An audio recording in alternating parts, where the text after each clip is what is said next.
Hello, my name is Sanjay. I'm from Khukuri House. Welcome to Khukuri House. This is the first cooker store to start in the nation.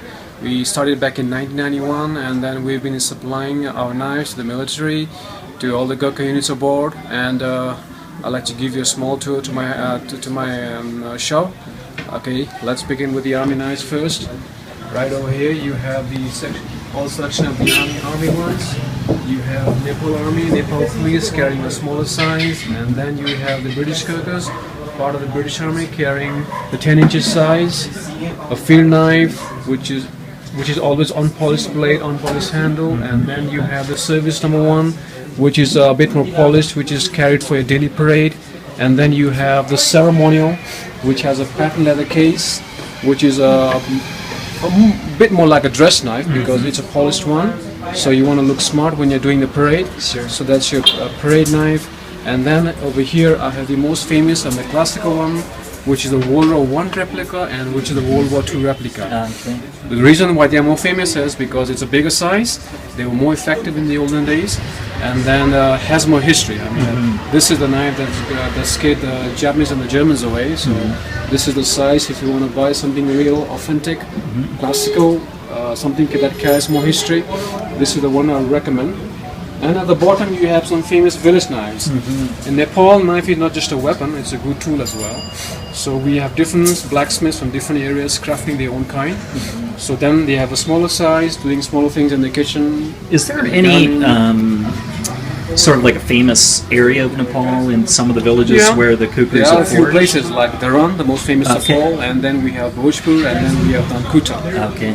3 different places very famous for making knives. Great. And at the village one, and then smaller size but doing smaller things, and the knives gets bigger and heavier, doing bigger things, and sometimes it's even made more like an axe. Right. These two are made more like an axe.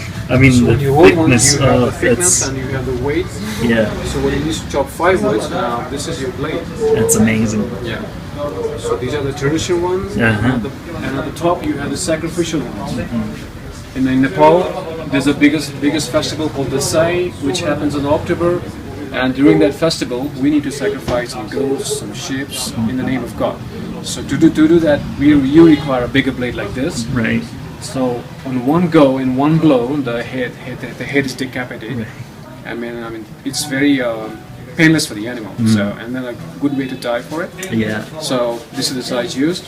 And the ones over here are a bit more modern type. You have a modern handle, you have a modern case, you have a modern shapes. Like the ones I showed before are the traditional ones. This is something we are improvising it, making it even more better. Sure. So when you have the hand guard like this or this finger, the knife is very easy to grip, and then the guard is for your safety. So you know your finger will never slip and come to the blade.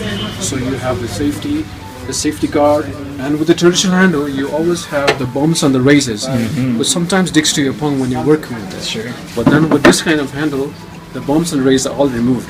So when you're working with that, you'll get no blisters. Sure.